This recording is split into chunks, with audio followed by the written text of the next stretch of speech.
Hey guys, if you're shopping for knives and gear, make sure you check out the description of the video you're watching right now for links to some great online retailers. There's also individual links for knives that I personally recommend. Thanks!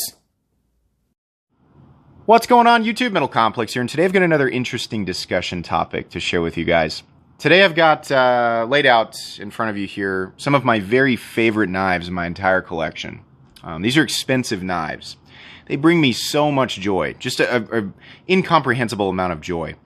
But all of them are seriously flawed by my own standards, which is weird to think about. And after picking up this Strider AR-75, that's kind of what fueled this upload. I was like, God, there are just weird things all over this knife, but I love it, right? I review a lot of knives. If you're new to my channel, I've got closing in on 1,500 uploads. I review knives that cost $20, and I review knives that cost nearly $5,000. I look at a lot of different things. Generally, I come at this type of stuff with basically an air of utility in mind. Who's it going to be for? Who's it going to make happy? Right? My own personal purchase decisions sometimes are based on utility. Obviously, if you feel like informing everybody who's watching the video that you people who spend hundreds of dollars or thousands of dollars on knives are crazy. Didn't you know that a $20 knife cuts just as good as $1,000? The people who are spending a lot more money on knives are not necessarily looking to maximize utility. People like me who are enthusiasts that appreciate some of the extra elements that go into, in this case, an ultra high-end U.S. production knife made out of premium materials, right? They understand that the excess costs of time and labor for a knife that's manufactured in the United States, right? It goes into that. If you appreciate stuff like this, then you're going to be, it's going to be easier for you to spend money on it. Obviously, that's kind of where I'm at. I do appreciate that type of stuff. I will pay extra money for that, and I have a very specific element that I'm looking for in my knives, and when I find it, I will spend that type of money on it. That's the case with all people, with all things. It doesn't necessarily have to be knives. It can be cars, it can be shoes, it could be whatever, right? Tech. People do that. When you find what you want, when you find what clicks that button for you, you're going to spend more money on it. Right? So basically what I'm saying is, if you're halfway through your paragraph, you can finish it or you can delete it. Whatever. It's not going to change my mind. Not trying to be an elitist or a gatekeeper, but I've found my happy place when it comes to knives. I have spent, I'm at the point where if I want to, I can spend a lot more on knives. I'm not trying to flex, but if I wanted to, I could spend over $1,000 on a knife. And by the way, I'm not saying like just pull that out of my pocket. I'm saying I would have to sell knives out of my collection, but I could make that happen if I wanted to. And I've done that before. And I found that the knives that I spent that much money on were very, very interesting and beautiful. It didn't bring me that much more happiness, directly related to how much I spent on it. Also, periodically still spend, between $100 and $200 on a nice production knife. Like the Spyderco Para 3 here, this was actually a gift from my wife, and I love it for that reason. But I guess if we're talking about maybe the Spyderco PM2, it's a really great $150 knife. A little bit overpriced, but it's a great knife. I just don't get the same type of joy. And it's not that spending more money brings me joy, it's what that money gets me in relationship to what I'm looking for, right? So spending $150 on a Spyderco PM2, honestly, that right now would just feel like I threw $150 out the window. Despite the amazing knife that the Spyderco PM2 is, it really would just feel like I just duct taped $150 to a stray dog and watch it run down the street. That's what it would feel like. All of these, the full titanium XM18s, about $625. This titanium Strider SNG, this was actually a gift, but if I wanted to repurchase it, would probably run me somewhere around $500. The AR, Strider AR, built by Medford. These are $600. And then the XM24 here, these start at about $600, and then I've actually added, it's actually a little more expensive because of the black stonewash finish. I think this was $635 plus the $100 for the carbon fiber scale and another, $75 to $100 for all the black hardware, right? Oh my God, you're crazy for having spent that much money. Save it. Don't care. Love this knife. Not going to stop loving it. Had this knife for a long time. Been on the channel multiple times. I love it more every day, right? So yeah, really expensive. Probably way too much money for this thing, but just love it, right? Here's the funny thing. I forgot to do my intro. please make sure to follow me on Instagram at metal_complex. And thank you so much to my generous patrons who are supporting me right now. If you're enjoying the daily content on this channel, and you'd like to support me as well, you can find my Patreon link right down in the description. Get your hands on some cool stickers and other benefits. Anyways, I've got a series called The Quest for the Perfect Folding Knife that I did a long time ago, and I actually mentioned the Spyderco Shaman multiple times in that that series. That series was based on every last little thing that I look for, on a folding knife, and it has my own personal quirky wants in there, but it also has everything that I look for as a reviewer. Right?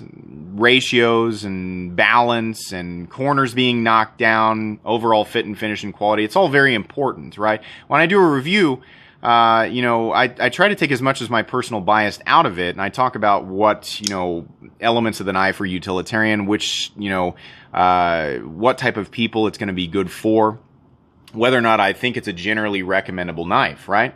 So all of that together ultimately led me to the conclusion that Excalibur, or the term that I use for the ideal folding knife for me, which is Excalibur, everybody has their own Excalibur, right? Or at least the idea of it.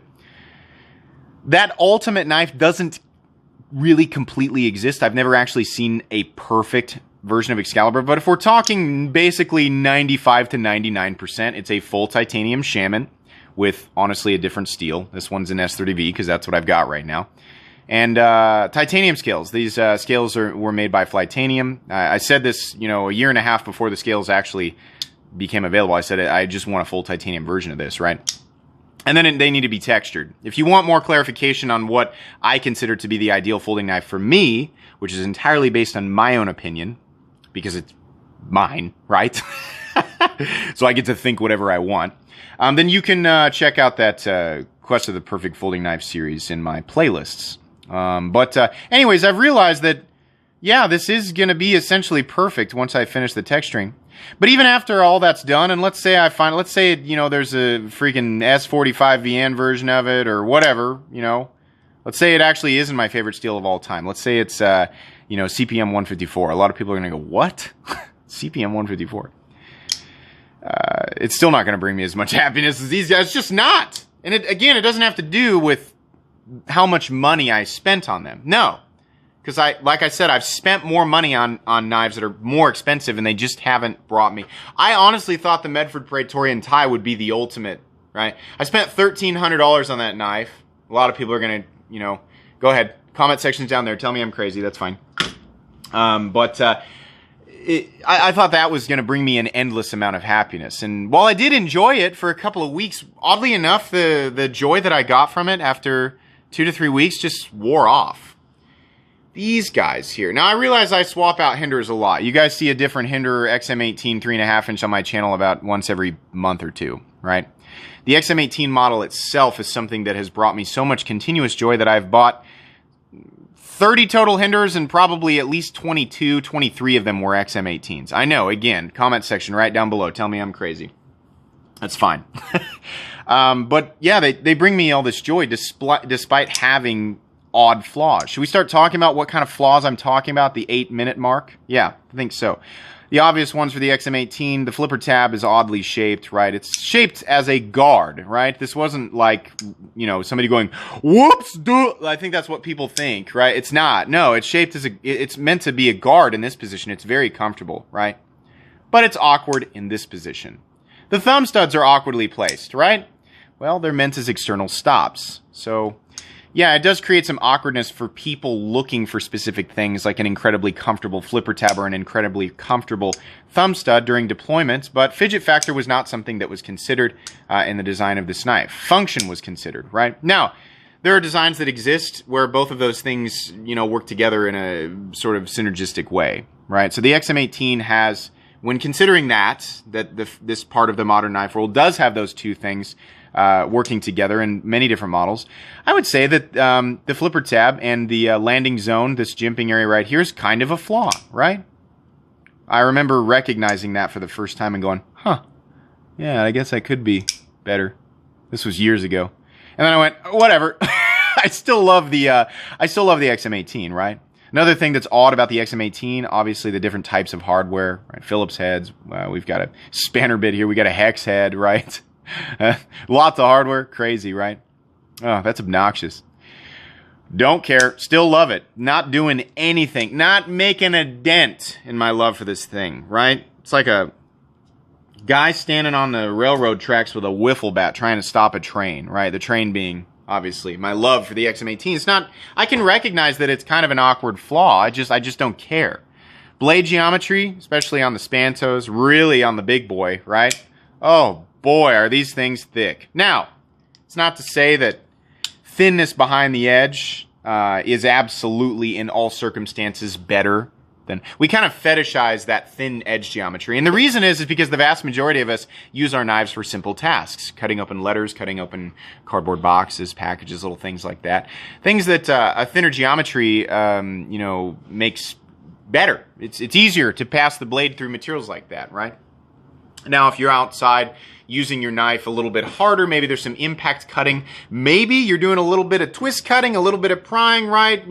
Maybe you're having to sharpen your blades up a lot, right? In which case, regardless of the steel, sometimes a thicker geometry helps with a little bit of edge stability and toughness and makes the sharpening or stropping at the end of the day a little bit easier, right? In that situation, you might want a thicker geometry, right? If at the same time you want the convenience of a folding knife. Those of you who want to tell me that fixed blades are the only solution to that problem, hold it.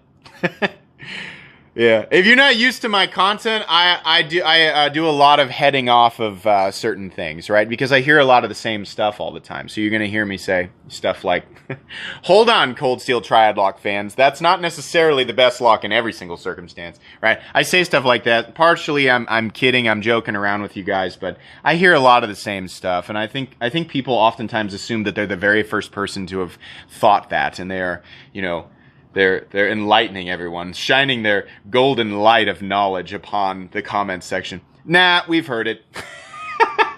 But yeah, there are different circumstances where you might want a thicker geometry, right? Here's a great example of a knife that has wonderful cutting geometry, right? Make short work, right, of your boxes, your packages, right? Beautifully thin behind the edge, nice and lightweight, right? Also a great value too. These cost basically nothing. This is an Opinel number 9, right? Oh boy, yeah, it's gonna make short work of those simple EDC tasks. Thanks, I hate it. I hate this knife. I can't tell you how empty my soul is for this knife. If tomorrow every Opinel on the planet disappeared and never came back, I would feel nothing. I can't tell you. Here's the thing. I recognize as a reviewer why people like this knife for all the reasons that I just talked about, right? But what I see here is a cork with a blade in it. Very just nothing, right? There are no elements here that I enjoy. I don't like wood. I don't like an incredibly teeny tiny thin blade, no matter how utilitarian it is, right? Which again, I'm recognizing. How much it costs, yeah, I think it's appropriate for what it is. But again, it's not the joy that a knife brings. There are inexpensive knives that I own that bring me a lot of joy, right? So that's great that this doesn't cost very much. I think it's justified. This is a cheap knife because you're not getting very much, right? And for me, it just doesn't bring me a whole lot of joy. So I just don't care, right? I use it, I have it as an example. I'm sure there's already people typing me up big paragraphs about how I'm the worst knife YouTuber in existence because I don't appreciate the Opinel for what it is. Load them up right down there. Go ahead. Type me up a book. I'll read it sometime.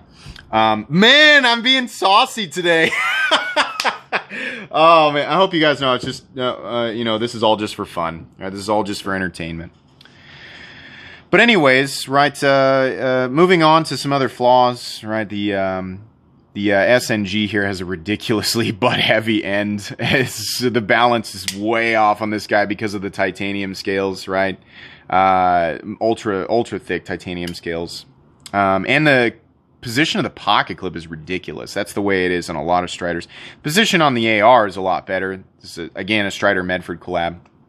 We've got the pocket clip in a much better position, right? Considering the butt end is very similar to this guy. The XM24 is just massive. I mean, it's huge, right? It just doesn't make sense for a lot of people It's not necessarily a flaw, it's just huge, but it has a lot of the same issues, right? Things that could be made better for everybody, regardless of whether or not this size of knife is good for your EDC. Remember, EDC is not a universally defined term, right? The whole idea of an EDC knife is ridiculous. It means everyday carry, considering different, we have different people who live in the world with different types of occupations that require different types of tools, or different, types of the same type of tool for a different type of job, right? An Opinel is not going to be the ideal choice for, like if you're really going out and just beating the crap out of your knife every day. It's just not going to be. And I'm sure there will be people telling me that they've used nothing but the Opinel for the last 10 years, right? And they've climbed trees with it, used it as a diving board, right? Pried the engine out of their old Chevy pickup with it, whatever. It's just not going to be the ideal choice for every single person, right? So EDC, define it how you will, but it's really just for you, right? None of that's really applicable here because, again, none of these flaws stop me from loving these knives. The knife out here that I have the most love for, that has the most flaws, right? The biggest, the craziest ratio, and the reason for the video is the Strider AR 75, or the 3/4 AR. This knife is appealing to me because it is, has that monochromatic look. I like blacks and grays and silver, right? I like that. That's my thing. It's got S90V, which is great. That's a nice high-end powder form steel. This is, by a lot of people's definition, this is a mid-tech or semi-custom. By the way, for people wondering, right, if you've ever been nervous about picking up a Strider AR-75 because you've heard they're very, very tight and really hard on the hands, very stiff, very difficult to disengage, I think that was the case with the original S35VN versions. But I after picking this one up from DLT Trading, which again I'll link right down in the description, I found that the lock bar tension was nowhere near as tight on this guy, making this sharp area in here not nearly as aggressive, right? And on top of that, this thing, it broke in so beautifully. Look at this. Here, let me show you disengagement here, how easy it is. Disengage, push down. Beautiful. Seriously, the action on this is so glassy smooth. It feels like a Sebenza now. It's just insane. It's very easy. Now, that's great, but this area in here, it's still sharp. The jimping up on the spine of the blade is still sharp. The jimping back here is still very, very sharp. What's funny is that they decided to knock down the areas inside of the relief cut where your fingers don't go. But they didn't knock this area down. Not that I care about the lanyard hole. They decided not to knock the jimping down, right? And they decided not to knock this area down in here. This is really important. And the opening hole is, again, now it's so sharp. Why? Why did you knock those other areas down? Probably, right, here's where people are going to say, well, it's because of when you're wearing gloves, you really want that friction to catch the part of your glove. Okay, but not in every circumstance am I going to carry this knife and then every time I use it have to wear gloves, or am I going to be wearing gloves?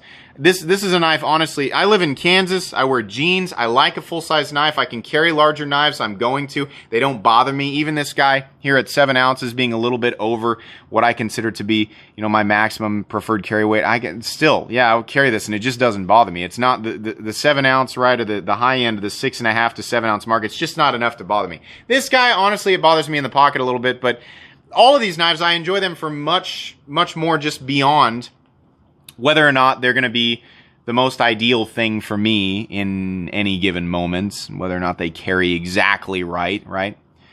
I'm able to recognize good and bad carry profiles, or awkward or not awkward carry profiles, and how, generally people will respond to them based on what is currently popular in the knife world, right? Or what's currently considered functional or advantageous in the knife world. I'm able to identify that and talk about it, but I can't get rid of my own personal bias when it comes to, the stuff that I enjoy, for whatever reason. Get out of here. Yeah, so the Strider AR, and by the way, for anybody wondering, I know people want to say, that thing's so thick, there's no way. I heard, everything that Medford makes is super thick behind the edge. Actually, it's a pretty aggressive hollow grind. It's actually surprisingly thin down here. It's very thin behind the edge. It comes to an amazing thinness behind the edge. Can we actually get it to focus? Yeah, it actually, you can see that. where the tip is, how thin it is. It's just insane, right? So it actually does slice really well. But, God, it's awkward. Also, the ergonomics on this thing are awkward. Look at this big area right here, right? It's where you're supposed to put your index finger and probably your middle finger, right? Second finger, nope. It's kind of 1.5. Got normal size, slightly larger than normal size hands, and my hands are heavily calloused, right? And the reason I'm telling you that is to let everybody know that, you know, people who want to tell me, oh, if it feels too sharp, it just means you need to toughen up and get some calluses on your hands. You need to build up some dead skin. I have all that. Thanks. It's already present. That's I don't know why people say stuff like that. Just so you know, building up calluses on your hands and dead skin, it's not going to instantly negate whether or not areas on a knife feel sharp. No, I'm still very, very much aware of them. Despite my hands being more than capable of interacting with them, right? No, I'm still aware of it. This area right here is a 1.5 position. It's weird, right? So, you know, well, if you've got larger hands and you just put one finger in there, okay, well then now your pinky's falling off the end, right? And also, this forward choil that works perfectly for me is not going to work perfectly for somebody who's got a larger finger.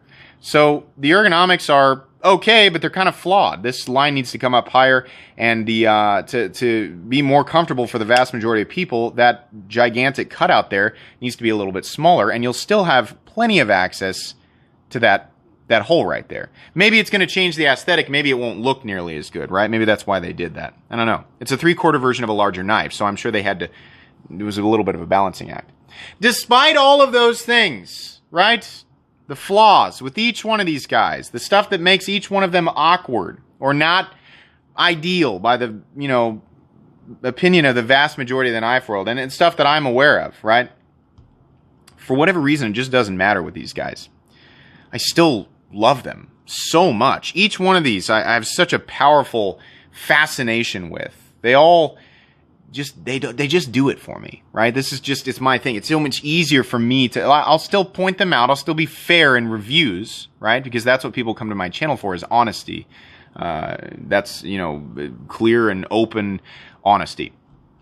But I can't help when it comes to my preferences. Buying these things just, it brings me happiness. This is why these types of knives stick around for so long on my channel.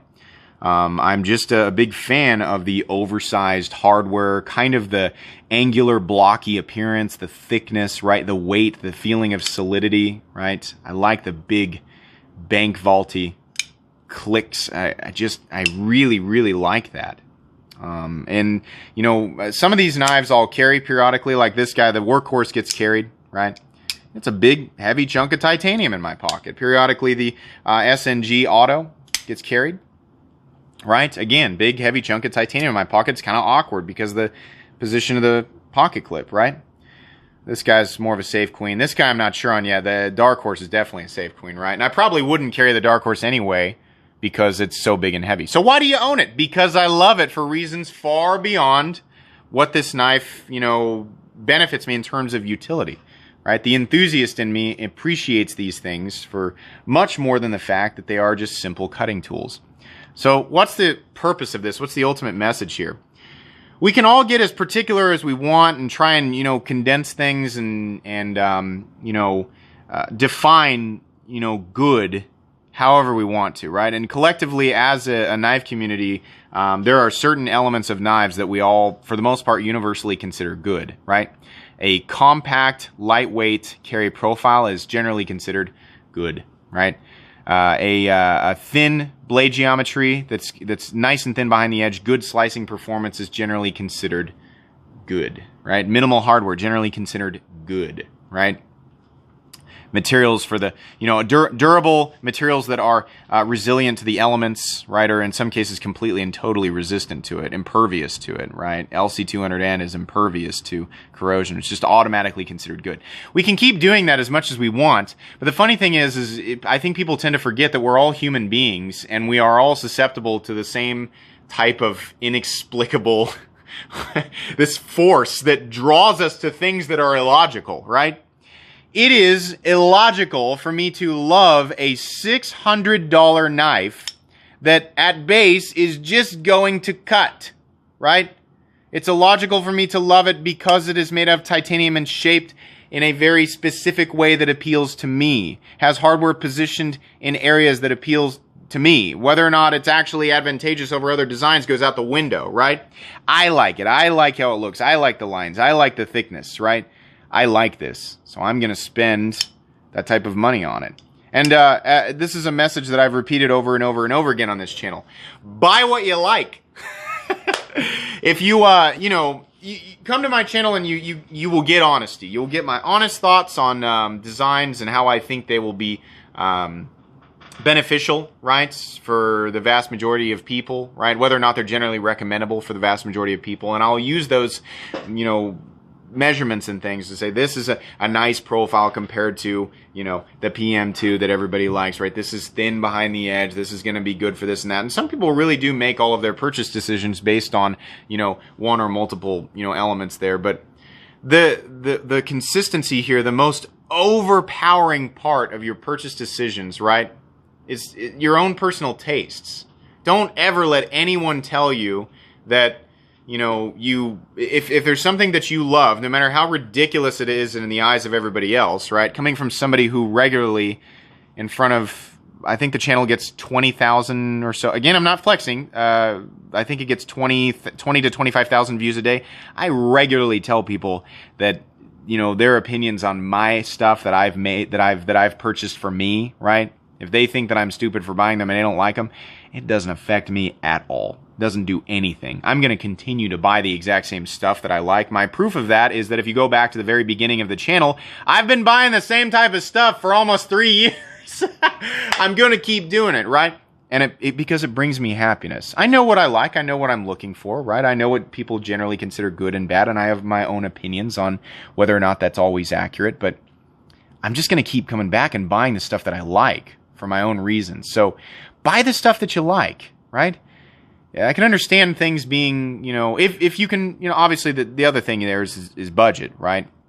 Obviously there's a ton of stuff that I probably would buy if it fits easier, more readily into my budget. I'm not saying by any means that every knife that's, over $1,000 is just not going to bring me happiness. I'm sure there's plenty of stuff out there I've never experienced that would bring me happiness. I just haven't tried yet, But yeah, I mean, buy obviously what you can afford, but buy what makes you happy. There's always going to be, no matter what the knife is, there's always going to be at least one person going, that's a stupid decision, and this knife is stupid because this or that, right? Every knife has flaws, and every knife has benefits. Some knives, overall are considered better by the majority of the knife community, right? It's just whatever.